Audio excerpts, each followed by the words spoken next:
আপনাদেরকে আমি ইতিমধ্যেই জানিয়েছিলাম যে পশ্চিমবঙ্গে কারা ক্ষমতায় আসবে তার পরিসংখ্যান দিতে গিয়ে আমি বলেছিলাম মালদা মুর্শিদাবাদের অবস্থান, কারণ মুসলিম এলাকাগুলোতেই মুসলমানদের ভোটের উপরে অনেকটাই তৃণমূল কংগ্রেস নির্ভর সরকার। তো সেই জায়গাটায় মালদা মুর্শিদাবাদের একটা চিত্র আপনাদের তুলে ধরেছিলাম। আজকের দ্বিতীয় পর্বে আপনাদের যে চিত্রটি তুলে ধরবো সেটা হচ্ছে যে পশ্চিমবঙ্গে এই মুহূর্তে যা পরিস্থিতি তৈরি হয়েছে, সবচেয়ে ভালো জায়গায় রয়েছে তৃণমূল কংগ্রেস দক্ষিণ 24 পরগনা। দক্ষিণ 24 পরগনা 3-4টা বিধানসভা ছাড়া কোথাও তেমন ভাবে বিরোধীরা সক্রিয় নেই। আর এই 3-4টে বিধানসভায় যে সক্রিয়তা রয়েছে সেটা হচ্ছে সেখানে আইএসএফ। তার মধ্যে টপ দুটি জায়গা যদি আমি বলি সেটা হচ্ছে ভাঙড় এবং ক্যানিং। দক্ষিণ 24 পরগনার 31টি বিধানসভা কেন্দ্রের মধ্যে ভাঙড় এবং ক্যানিং তৃণমূল কংগ্রেসের হাতছাড়া হতে চলেছে।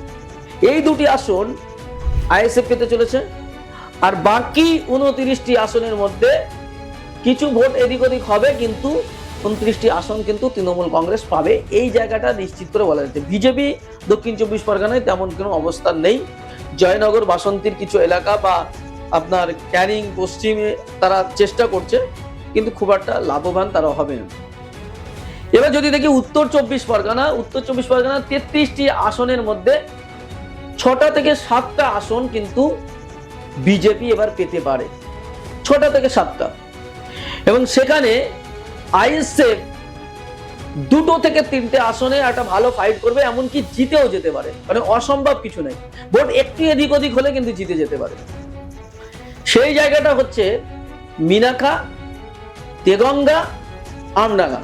পাশাপাশি হাড়োয়াকে ফেলে দেওয়ার মতো নয়, কিন্তু সেখানে মাতিন সাহেব একজন ভালো পরিচিতি মুখ, সাংগঠনিক, তার একটা পজিটিভ নাম রয়েছে, কিন্তু তবুও সেই জায়গাটা ফেলার জায়গা নয়। এবং বসিরহাট উত্তর বিধানসভা কেন্দ্র, তবে সবচেয়ে ভালো জায়গা আমরা যদি দেখি মিনাখা বিধানসভা, আমডাঙ্গা বিধানসভা এবং পাশাপাশি আপনার যে বিধানসভাটা রয়েছে দেগঙ্গা, সেখানেও কিন্তু ভালো ফল করতে পারে। এর বাইরে বেশ কয়েকটি আসনে বিজেপি পেতে পারে। ভাটপাড়া বিধানসভা কেন্দ্রে সেখানে বিজেপির একটা চাপ রয়েছে, সেখানে বিজেপি যেতে পারে। এবং ঠাকুরবাড়ি এলাকায়, মতুয়া ঠাকুরবাড়ি যে এলাকাগুলো রয়েছে সেই এলাকায় কিন্তু বিজেপি বেশ কয়েকটি আসন কিন্তু এবার বের করে নিতে পারে। তাহলে সব মিলিয়ে দক্ষিণ 24 পরগনার আপনার 29টা এবং উত্তর 24 পরগনা তৃণমূল কংগ্রেস 33টি আসনের মধ্যে প্রায় 25 থেকে 26টি আসন পেতে পারে, 24 থেকে 26। এই যে জায়গায় পরিস্থিতি রয়েছে, অর্থাৎ 6 থেকে 9টা আসন বিরোধীরা পেতে পারে, সেরকম জায়গায় কিন্তু ওখানে রয়েছে উত্তর 24 পরগনা।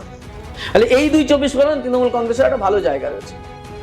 হাওড়ার ক্ষেত্রে একটি জায়গা ছাড়া বাকি সব জায়গায় তৃণমূল কংগ্রেস জিতবে। হাওড়ায় বিজেপির তেমন কোনো অবস্থান নেই।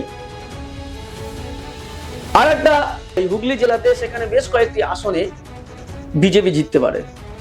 আরামবাগ সাইডে বিজেপির একটা প্রভাব রয়েছে, সেখানে কিছু আসনে, সেখানে সেই জায়গাগুলো আরামবাগ এলাকাতে একটা প্রভাব খাটাতে পারে, সেখানে কয়েকটা আসন জিততে পারে, 2 থেকে 3টে আসন। এবং আমি আপনাকে জানিয়ে রাখি আপনাদেরকে, এই যে বাঁকুড়া, পুরুলিয়া, এই যে অঞ্চলগুলিতে তৃণমূল এবং বিজেপির একটা চলবে হাড্ডাহাড্ডি। 2 মেদিনীপুরের জন্য একটা মেদিনীপুরে সবচেয়ে ভালো ফল করবে বিজেপি। শুভেন্দু অধিকারী তার বিধানসভাগুলোতে, এলাকাগুলিতে ভালো একটা রেজাল্ট করবে। এবারে সবচেয়ে শক্তিশালী দক্ষিণবঙ্গের ঘাঁটি যদি বলে মেদিনীপুরে শুভেন্দু অধিকারীর গড়, সেই শুভেন্দু অধিকারী এলাকায় একটা ভালো ফল করবে বিজেপি। বাকি দক্ষিণবঙ্গে তেমন প্রভাব ফেলতে পারবে না, 2-1টি আসন করে তারা পাবে। এবারে যদি দেখি আপনাদের বর্ধমানের কিছু জায়গায় বিজেপি আসানসোলের সাইডে কিছু আসন পেতে পারে, কিন্তু বাকি জায়গাগুলিতে বর্ধমানে তৃণমূল কংগ্রেস ভালো ফল করবে। বীরভূমের ক্ষেত্রেও তাই, বীরভূমের ক্ষেত্রে একচেটিয়াভাবে তৃণমূল দখল করবে। আমরা যদি দেখি বীরভূমের পরে নদিয়া, সেখানে কিন্তু বিজেপি এবং তৃণমূল হাড্ডাহাড্ডি বেশ কিছু অঞ্চলে হবে, কিছু কিছু বিধানসভায়, এবং সেখানে দুজনেই কিন্তু বেশ কয়েকটা আসন নিয়ে তারা কিন্তু এগোবে। ফলে এই যে জায়গাটা রয়েছে কালিম্পং, এবার উত্তর দিনাজপুর, দক্ষিণ দিনাজপুর, কালিম্পং, আলিপুরদুয়ার, কোচবিহার, শিলিগুড়ি, এই যে এরিয়াগুলোতে বিজেপির একটা ভালো প্রভাব রয়েছে, সেখানে কতগুলি আসন তৃণমূল কংগ্রেস বের করতে পারে সেটাই এখন দেখার। ফলে সব মিলিয়ে এই মুহূর্তে যে পরিস্থিতি তৈরি হয়েছে, যেমন উত্তর চব্বিশ পরগনায় ভালো আসন ছিল না, সেখানে পাওয়ার সম্ভাবনা রয়েছে বিজেপির। তারপর নদিয়ায় কম ছিল, নদিয়ায় বাড়তে পারে। আপনার বর্ধমানে আসানসোল সাইডের কিছু আসন বেরোতে পারে।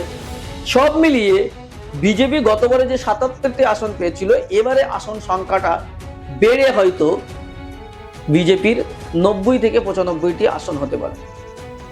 মমতা বন্দ্যোপাধ্যায় ২১৩টি আসন পেয়েছিলেন, সেই ২১৩টি আসন ছেড়ে এই মুহূর্তে যে পরিস্থিতি তৈরি হয়েছে, ২৭০ থেকে ২৭৫টা আসন পেতে পারে তৃণমূল কংগ্রেস। এদিকে যদি ২৭০টা আসন পায়, বা আমি ধরে নিলাম ৭৫টাই আসন পেয়েছে, আর ওদিকে ৯০ থেকে ৯৫ আসন যদি বিজেপি পায়, তাহলে দেখা গেল এই ২৭০টি বিধানসভা বিজেপি এবং তৃণমূল। বাকি যে ২৪টা বিধানসভা রয়েছে, এই ২৪টা বিধানসভায় কোথাও কংগ্রেস পাবে, কোথাও আইএসএফ পাবে, কোথাও হুমায়ুন কবির একটা দুটো পাবে, কোথাও সিপিএম একটা দুটো পেতে পারে, কোথাও তৃণমূল কংগ্রেসের সঙ্গে যে জোট, সেই জোট একটা দুটো আসন পেতে পারে। সব মিলিয়ে বাকি ২৩-২৪টা আসন এবার কিন্তু বেরোচ্ছে। গতবারে যে বিজেপি আর তৃণমূলের বাইরে আর কেউ জিতেনি, একমাত্র নওশাদ সিদ্দিকী ছাড়াই, এবারে কিন্তু হবে না। এবারে কংগ্রেস ভালো আসন নিতে চলেছে। কংগ্রেস ১০ থেকে ১২টা আসন কংগ্রেসই পেতে চলেছে, মানে ১২ থেকে ১৪টা আসন কংগ্রেস পেতে পারে। এবং পাশাপাশি সিপিএম ২ থেকে ৩টে আসন পেতে পারে, আইএসএফ ২ থেকে ৫টা আসন পেতে পারে, এবং হুমায়ুন কবির ১টা থেকে ৩টে আসন পেতে পারে। এই সব মিলিয়ে গোটা ২০ আসন এরা সবাই মিলে পাবে। বিজেপি ৯০ থেকে ৯৫টা আসন পেতে পারে, আর তৃণমূল কংগ্রেস ১৭০ থেকে ১৭৫টা আসন পেতে পারে বলে আমরা যে তথ্য পেয়েছি বা যে সার্ভে পেয়েছি, আপাতত সেই তথ্য আপনাদেরকে জানালাম। আমাদের এখানে শেষ করছি, দেখা হচ্ছে পরবর্তী পর্বে। ততক্ষণ ভালো থাকবেন, সুস্থ থাকবেন, ধন্যবাদ।